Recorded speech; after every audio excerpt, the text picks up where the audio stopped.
Well, howdy. Do you ever feel like nothing's changing in your life? And then you look through a picture album and you're like, wow, look how much I grew. And old Blackie the kitty, I forgot all about her. We don't tend to see change because it happens real gradual like. What if we had a photo album of our countryside and we could look at it 10 years ago, 50 years ago, 100, 200 years ago? What kind of changes have been happening to our land? The land that we depend on for food, for our very survival. It's hard to say. I have a hunch. The thing is, if we're not aware of the effects of the actions that we're taking, there is a very good high likelihood that they are negative. And if they are negative, we can get trapped. Just like if I'm digging a hole and I'm thinking I might be stuck in this here hole, and then I dig twice as fast doing the same thing I've been doing, am I going to get out of that hole? No. Making the hole a whole lot bigger. Now, my uncle talks about back on the farm here as kids, they would pick blackberries in this very field right here. Now, today there is no blackberries in this field. He remembers picking them because he got chiggers. Not a pleasant experience. He can tell you, I can tell you. And if you go back further, 90 years or so, there was an old bachelor man, Frank Elliott. He farmed this field. He put in corn with a horse and plow. You couldn't grow no corn back here to amount to nothing in this field. That's one of the things that gives me an idea. Things have been changing. Nobody's noticing though. I planted a whole bunch of raspberries back in a lot of these fields. Most of them just wouldn't grow. Things are just too poor in the soil. So, yeah, I can't really prove it, but I think things are getting worse. And I think our hands and the way we work with the land have something to do with it. Now, if somebody comes up to you and offers you to sell you something that's too cheap, too easy to come by, what's that mean? That means somebody got robbed. Hard to know exactly who, but you know, most likely all of us. And in the long run, even the robber got robbed. You're not following, are you? Well, when farmers go broke selling the poorest and cheapest product that they can produce, it's only a matter of time till we all go broke. You don't seem to be following. Let me break this down with a few drawings to kind of show you how this change unfolds.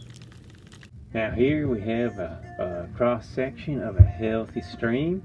Now you notice we got trees here that provide a lot of shade for the water. You get less evaporation that way. The roots help hold in the soil, and you also notice that there'd be a lot of grass. Just the same thing, shade holding the soil in, so that'd be a good thing. Now we also got a lot of dirt in the creek banks. What that dirt does, soaks up lots of extra water, helps regulate the flow, and the trees do the same thing. They store water in the roots, and they help hold and release water, regulating the flow. Now, in a healthy water system like this, you have many varied plants, animals, aquatic species, a lot of diversity. So somebody comes along and says, our cows can't eat trees. Besides, they're shading our corn, our pastures, not growing so good. Let's cut them down. So the trees are cut, the grass is grazed heavily, the land near the stream is plowed or overgrazed. And you might ask, so what's the problem? Well, let me tell you. The rains come along like they're certain to do, and what you have happen is more more waters are flowing across the surface of the water than before because it's tilled soil, compacted soil. Same with the grazed side. It's compacted. The water's not soaking in as good, so you got more water flowing on the surface. Where does it go? Well, it goes to the creek. That's for sure. And what's it carrying? Carrying dirt. Now you got more water in the creek, and what's it doing? It's ripping at the banks harder, and now there's nothing much there to help hold it back. You don't have the vegetation along the banks, so it starts to rip out the banks. Now we got really muddy water, and we got really destroyed banks. So over time, what you see happen as the banks get pushed back wider and wider, there's less soil there retaining the water.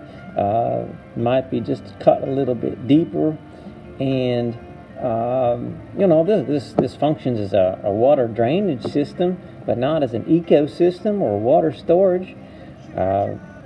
Your banks, rather than being grass and lush vegetation, they're becoming rock and clay. They're just hard. Look, starting to trend more toward a desert look. So what happens is the creek starts to get lower and lower, carries less water because it's not holding and storing the water in the banks. It has very little soil there to even do that anymore. You got rock and clay, and things are looking bad for this creek. There's very little aquatic life. The fish are dying, if there's any water there at all, and the folks come along and say, the soil's too poor around here, or there's not enough rain, the weather's getting bad, we're going to have to move the cows out. And that's what they do, because there's no water, there's very little grass, and landscape's really looking poor for the creek. It's looking pretty poor for the old farmer. Their fertile soils will all be washed into the creeks. They can't grow much naturally, so they got to go out and buy synthetic fertilizer. Even once the crop gets up, it's weak, needs protection, so they got to buy chemicals to kill off the bugs. This is all quite expensive and no fun, so the farmer gets as thin and as weak as his old crops out in the field.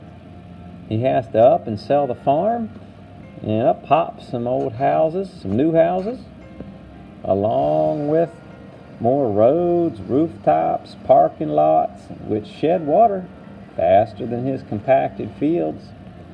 Well, the homeowners weren't worried about the soil. They weren't trying to grow anything, maybe just a little grass.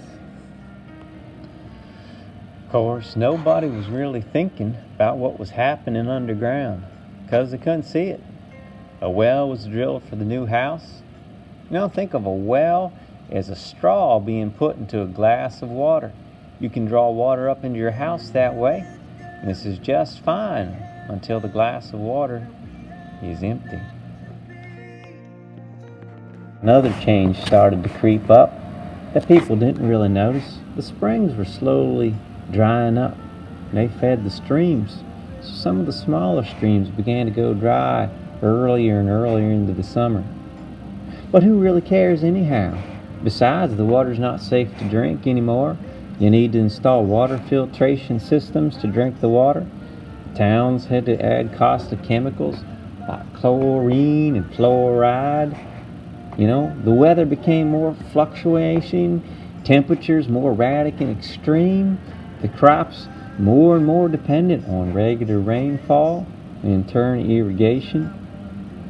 As the problems became more widespread, the rainfall more erratic, with big and small rain events, this brought droughts and floods, in turn mudslides, dust storms, forest fires even became the norm.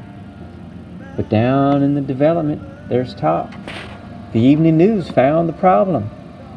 All of these big problems come from one little piece: the burning of fossil fuels, or a change in the climate, they say.